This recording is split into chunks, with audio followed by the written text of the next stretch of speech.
Well, we're moving toward completing the business for the year, and I think in a highly productive way from the point of view of the vast majority of Senate Republicans. This omnibus bill that will be on the floor provides a real dollar increase for the defense baseline and a real dollar cut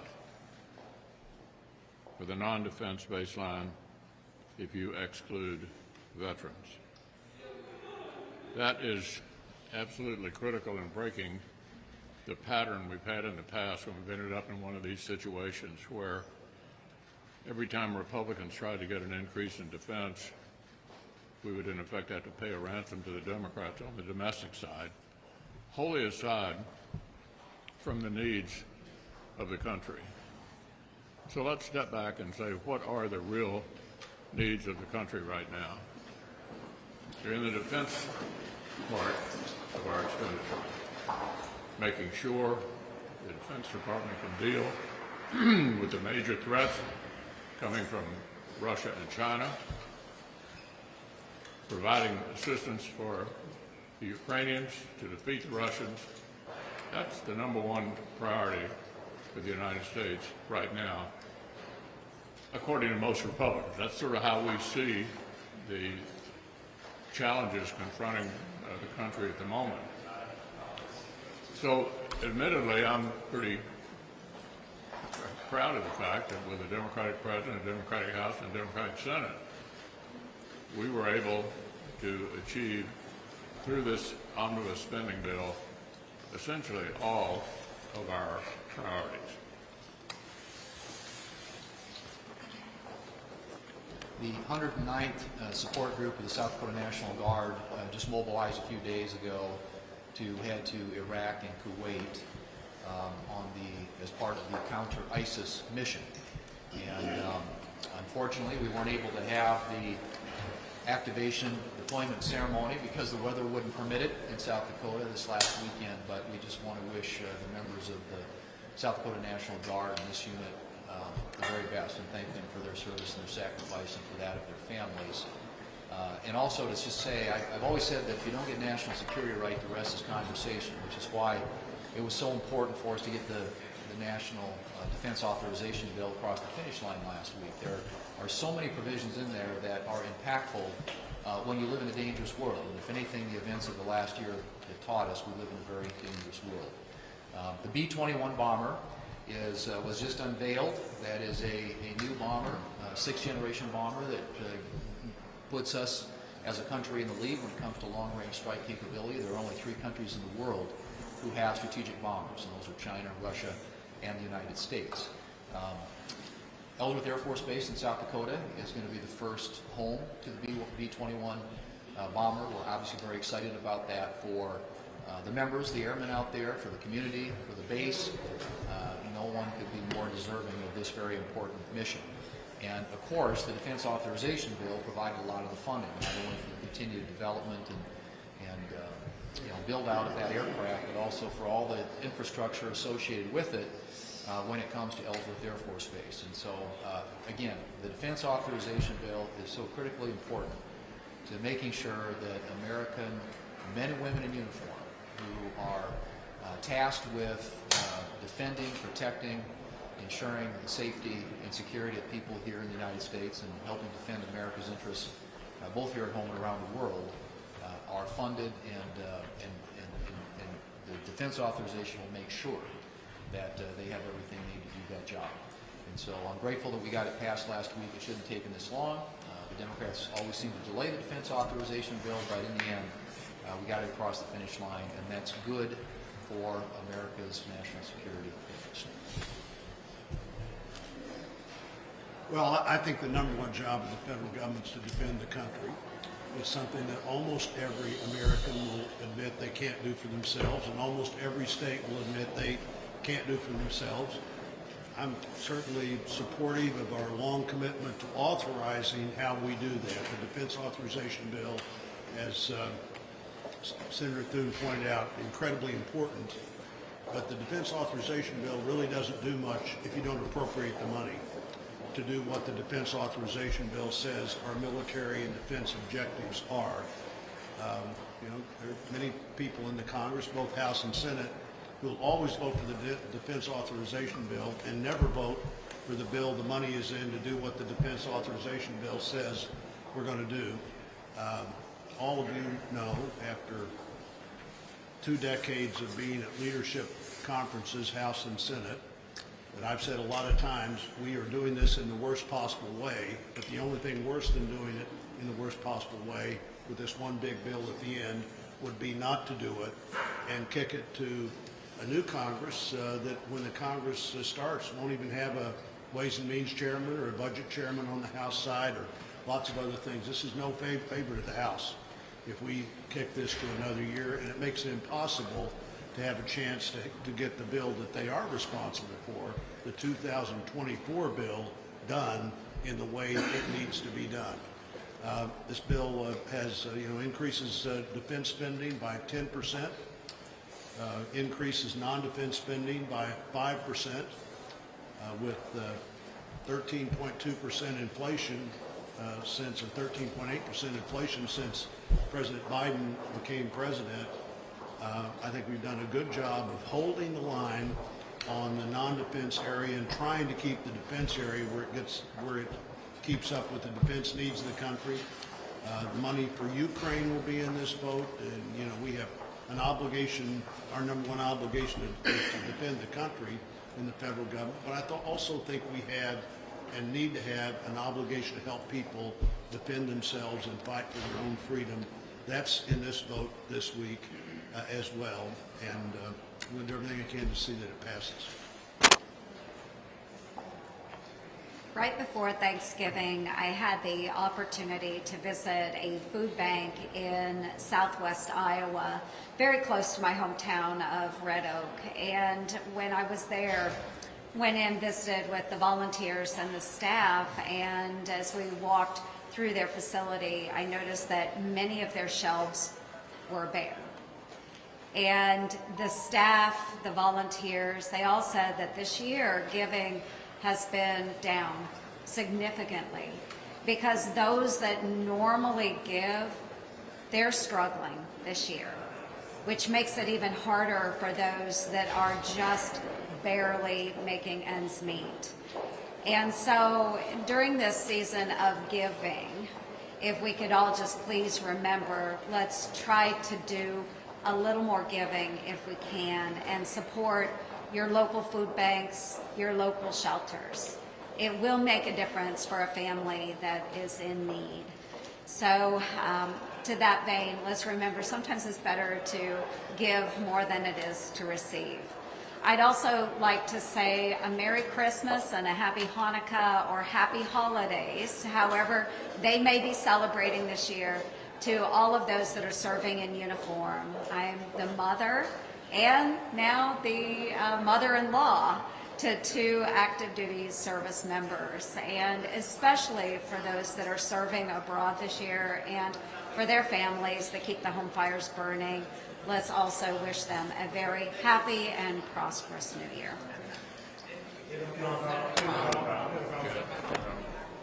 We talked about getting their priorities. Considering the Republican criticism of how the administration handled Afghanistan, we've seen that there was a provision for the Afghanistan resettlement. That's not understood. What happened with that? Why was that not in there? And why was that not? Well, it is an important issue, but there were many things that one could argue were important that didn't make it into the bill. When you end up in a situation like we're ending up in, as a result of the Democratic leaders' resistance to passing any individual appropriation bills, you end up with a massive bill at the end. And there were many worthwhile things that didn't make it. That ought to be addressed, and I think it's important. You said in a statement yesterday that the entire nation knows who's responsible for January 6th. Given that, do you regret your vote in quitting Donald Trump as impeachment trial? Look, we were all here that day. I think we're pretty aware of what happened. Given especially his criticisms about how Senate Republicans have handled these negotiations, do you support Kevin McCarthy to be the Speaker of the House? Absolutely. I'm pulling for Kevin. I hope he makes it.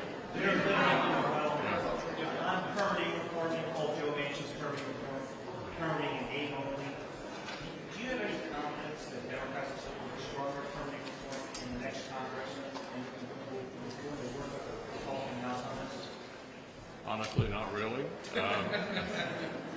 We've been, this is a huge problem. It's the reason so many projects in this country take forever. And with the massive inflation that we're experiencing, take the infrastructure bill, for example, which I enthusiastically supported. I just wonder how much it'll buy with the passage of time and all the slowdowns in permitting that will inevitably occur during the process. I think real permitting reform is really important, and hopefully there's an opportunity to go forward. Manchin's bill didn't actually achieve it, unfortunately.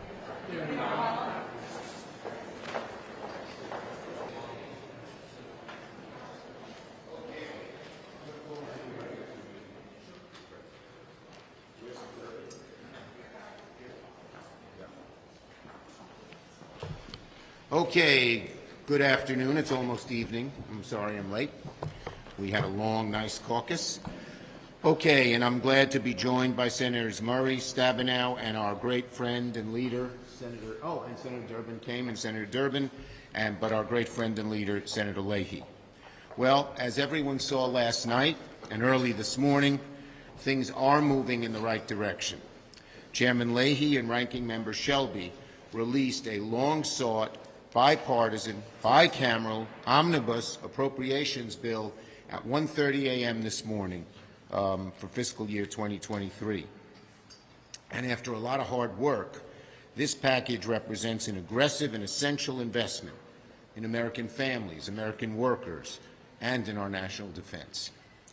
It will give our troops a raise, it'll make health care more affordable for millions, and it fulfills the promise Democrats made to defend democracy at home and abroad. I particularly want to thank Chairman Leahy and Ranking Shelby for working on this omnibus for months. The bill's a fitting tribute to send off our two esteemed appropriators. If the omnibus goes down as their final legislative contribution as senators, then I say bravo, well done, thank you. The sooner we pass the omnibus, the better, and I'm hopeful no senator will stand in the way of finishing our work before Friday. It's too important to the American people. As you know, there's a big storm coming in the middle of the country on Thursday and Friday, so we'd like to finish this as soon as possible. But we must finish it, of course, by Friday when the government funding expires. Now let's turn to the omnibus itself. The bill's overflowing with good news. One of the most important pieces of this bill is the Electoral Count Act, which will not just reaffirm Democrats' commitment to passing democracy reforms, but it's an important step to preserve our democracy in generations to come. The electoral college process was flawed, and this makes some very significant corrections. I said months ago we would do everything we could to pass this bill, and now we're following through. The omnibus is going to fill our promise to stand with Ukraine, with our friends in Ukraine, with billions more in emergency economics. On the home front, the omnibus is aggressive, generous, and far-reaching in health care, making it more affordable and more expansive. Patty's going to talk about this, I believe, but people have not followed the amazing changes. This was a really great thing to improve health care of the American people, particularly working-class people, poorer people, including that every child in America who qualifies for Medicaid or CHIP will be guaranteed at least 1 year of continuous health coverage. A lot of the kids, when they turned 19, their health coverage changed. They didn't have continuous coverage for a year, and it got dropped. That was a terrible thing. It was one of our big goals. We will, for the first time, permanently extend a policy from the American Rescue Plan that gives states a full year of postpartum coverage. We've been trying to get that for a long time. That's for moms on Medicaid and CHIP. The omnibus represents also a new offensive battle in the mental health crisis. I really fought hard, along with Senator Stabenow, who will talk about it, to make sure this package will allow seniors to get Medicare coverage for counseling, including funding to train new psychiatrists, create mental health mobile units, instruct Medicare to cover outpatient mental health.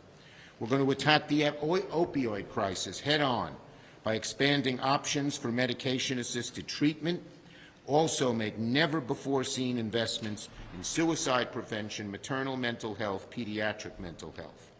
We're going to make health care more accessible than ever, assuring that Medicare beneficiaries can use telehealth through 2024. This is so important in rural areas. I go to my upstate rural hospitals, and this is their number one ask. We're also making health care more accessible to, we're also increasing support for rural and low-income hospitals. We're going to keep our promise to veterans. Many of the things that we voted on this summer, we said we had to fund, and we're doing it. We're funding the PACT Act. For manufacturing and science, we secure our first major down payment in tech hubs that we authorized in the CHIPS bill. Largest dollar increase for National Science Foundation ever, including securing a surge of funds for the new Technology Directorate and the STEM workforce. Combined with the investments in the Department of Energy and Commerce, we provide billions with a B to support universities, national labs, manufacturers, entrepreneurs. So I'm talking for a while, there's a lot to celebrate. There's more. Can't stop talking about it because it's so good. We've largest increase in Pell Grants over a decade, $500, it's now $7,395. The ladder up, going to college for poor kids, working kids, gets a little bit easier, okay? We secured billions in homeless assistance grants, billions for rural housing services, over $1 billion for home investment partnership programs, $1 billion for housing in the elderly, $2 billion for child care access. So, it doesn't include everything we wanted. McConnell blocked a lot of things I cared about, like 9/11 health. He just said no at the end, but it's a big step. The bill is a big step in the right direction. From start to finish, the Omnibus is made by and for the American people. We got to get it done by Friday. I want to thank my colleagues who work relentlessly to put this piece of legislation together. Thank you to my colleagues. We're going to finish the bill very soon. It's going to be a big step forward for America. Senator Leahy. Thank you, Leader. I totally agree with everything the Leader has said. You know, we started working on this last summer. I've encouraged as many senators of both parties to come and work with us, talk with us, see what we can do. I'm glad that so many did. And I'm glad that at the end, some of the other party did too. I think they know that there are things in here that they've always said back home they want, but now they have a chance to vote for it or vote against it. Everybody's been for the PACT Act to care for our veterans. Well, then show that. The Omnibus bill does that. You're either for it or against it. The CHIPS Act, I'm for that. I was proud to be for it. I came out of the hospital to sign the bill, the CHIPS Act. I was that proud of it. It's here. Vote for it. The infrastructure law, I don't know how anybody could be against that. It's in here. Show by your vote how you are. Families dealing with the cost of heating, childcare, college, housing. So many of the things the Leader mentioned are in there. If you want to fund the troops and their families, vote for this bill. If I spent a career here in trying to protect victims of domestic violence, both adult and child, vote for this bill. The money's in there. I mean, I could go into a whole lot, but let me look at the people that worked on it. Senator Patty Murray is going to be the next chair of the Senate Appropriations Committee. She's come into this thing line by line, knowing exactly what it does. And she has encouraged and brought together others to support it. Senator Stabenow, who's here, is going to have more of a voice of rural America than any of us. as well as large states like hers. She has helped us craft each part of it. The thing I'm saying is that for weeks and weeks, actually months and months, way into the evening, weekends and all, senators came together to help, point by point by point. We didn't call press conferences. We didn't do a whole lot of it. We just did the work. Now, I think we have a product we can all be proud of. We can all vote for it. Somebody said to me, oh, I didn't get everything I wanted. I said, you know, I think some people only got 95% of what they wanted. I've been here 48 years. I'd call that a pretty darn good victory. And this is a good bill. Thank you. Senator Leahy got 2 standing ovations, one when he was present and one when he wasn't at our caucus lunch today. Senator Durfee.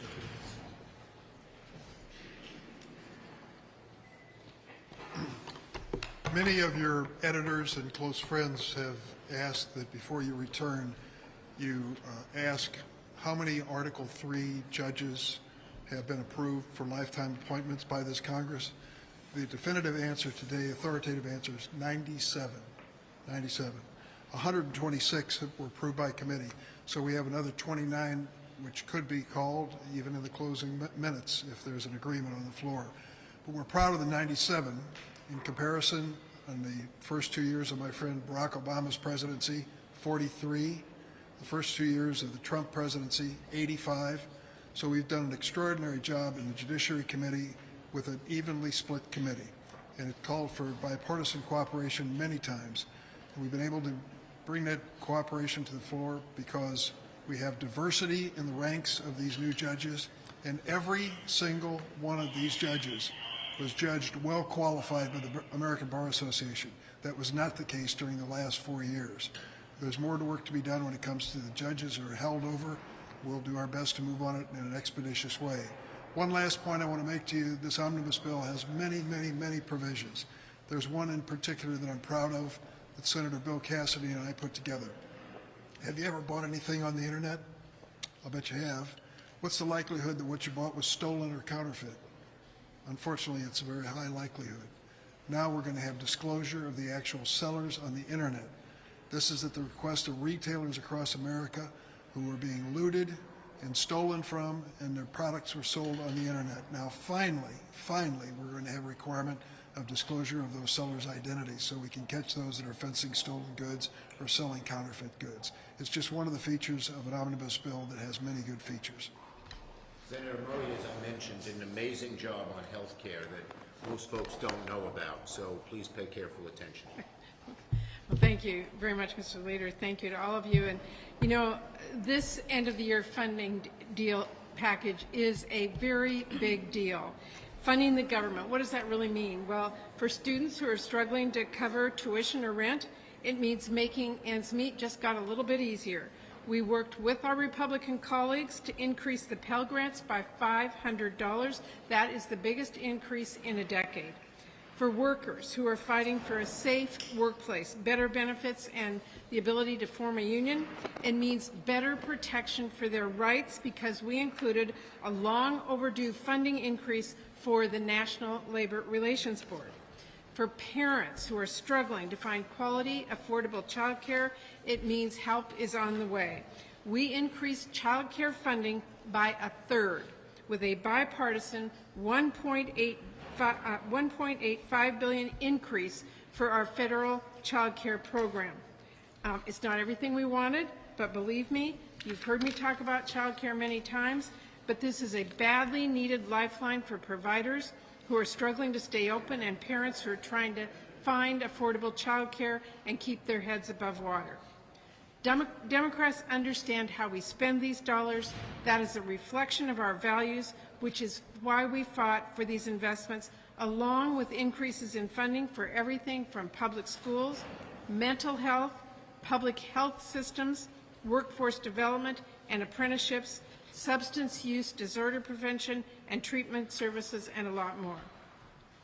I'm especially proud that in addition to the funding, we were able to include many of the bipartisan bills that my colleagues and I on the Help Committee negotiated.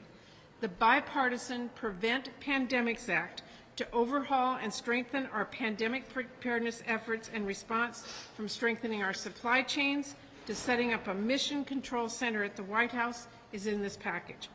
A bipartisan FDA reform package to put patients over companies' bottom lines, and for the first time ever, to empower FDA to finally conduct oversight of cosmetics. We have a bipartisan mental health and substance use disorder package in this that supports states as they tackle fentanyl and a worsening opioid crisis. It strengthens the new 988 suicide lifeline and provides resources to support youth and maternal mental health. And it includes a bipartisan retirement savings bill with a set of reforms to expand access to retirement plans and help more families save for a rainy day. Now, I just said bipartisan a lot, and that's because we are getting a lot done, because we sat down to really negotiate these issues like families sent us here to do, because we focused on fighting these crises, not fighting each other. I hope we can now get this across the finish line as soon as possible, and that we continue this approach as we work to tackle the urgent challenges that our nation is facing. And I should note, there is one more key reason this bill is so strong. Senator Leahy. Let me just say, he's been a champion for families as Appropriations Chair. On days like this, announcing important progress like this, it is clearer than ever how much we will miss him. Thank you. And Senator Stabenow really, against all odds, got made permanent the idea of feeding poor children summer nutrition. In the past, when school ended, these kids were down and out. Thank you. Well, first of all, as we've said a lot of times, it's been a busy 2 years. We've gotten an awful lot done in the last 2 years, and now today you're hearing about a really significant bill that we will be ending the year with, the Omnibus, and all that has gone with that. We've sent out today a summary of what we have done the last 2 years as Democrats, and it didn't even include what we're talking about today in terms of the Omnibus. So this is very, very significant. And basically what the belief we've had is that the American people deserve a government that works to lower their costs and help businesses create good paying jobs and make our community safer. And that's really the context in which we have been focused, and we've been doing that. Let me just stress again that we're standing up to Big Pharma to bring down prescription drug costs, and in just 12 days, 3.2 million people on Medicare who use insulin will have their insulin capped at $35 a month. This literally is going to save people money and save lives, and we're just 12 days away. We've lowered healthcare premiums, and thanks to so many actions that we've already taken, plus what we are doing now, more Americans have affordable health insurance than at any other time in our country's history. More people have affordable health insurance. This is a big deal. We've been standing up to big oil to reduce the cost of filling up your gas tank and heating your home. We've helped businesses create over 10.5 million new jobs in the last 2 years, and we've made communities safer, whether it's getting shots in arms, funding our local police and fire departments, or making historic investments in mental health. And as Senator Schumer said, part of this now is a major effort that we've been able to do through the Finance Committee as a part of this. I want to thank Senator Daines, my partner on the Health Subcommittee, for the work we've done on mental health workforce. We've done great investments in new funding of community services, but we need the people. We need the social workers. We need the therapists. We need the psychiatrists to be available to make those services actually happen. And there are major steps in this bill to do that. And I would finally say that I want to thank Senator Bozeman for being my partner on the Agriculture and Nutrition Committee to put into law a commitment to feed low-income children in the summer, and to have that be something that is ongoing. It's something I think we should all feel very proud about in terms of an American value. We worked very hard for the people of our country. We've gotten a lot done, but frankly, we're just getting started. So happy holidays, and on to 2023. Thank you. Yes. Can you just give us an update on the amendment situation, but more importantly, veterans groups are angry that try to add it as an amendment. Okay, look, we're working to get this bill done as quickly as we can. We have time deadlines, and we'll see how that all works through. But we have to get it done and get it done quickly. On the Afghan refugees, it was a very high priority. It had some good Republican support, but unfortunately the Republican leadership blocked it. These are people who risked their lives for our soldiers and for our country, and we should be rewarded. In the past, in previous engagements, we always did this and allowed them all their rights. But we didn't do it this time. We're going to keep fighting for it. Manu. How is it in a functional process to drop a 4,100-page bill this morning, expect to vote on it tomorrow? Most of Congress hasn't had a chance to review this. Look, the bill has been carefully worked on by the Appropriations Committee for a very, very long time. Most of the provisions of the bill were well known weeks and weeks and weeks in advance. And getting this bill done for the American people, which really matters, is the most important thing. Yes? Did Democrats miss an opportunity to deal with the debt ceiling in the lame duck while you still have unified Democratic control and maybe could be Our view is it should be done in a bipartisan way, and we will be working in the next Congress to get that done. Given Kevin McCarthy's strong opposition to this bill, do you see this as perhaps the last omnibus of President Biden's first term?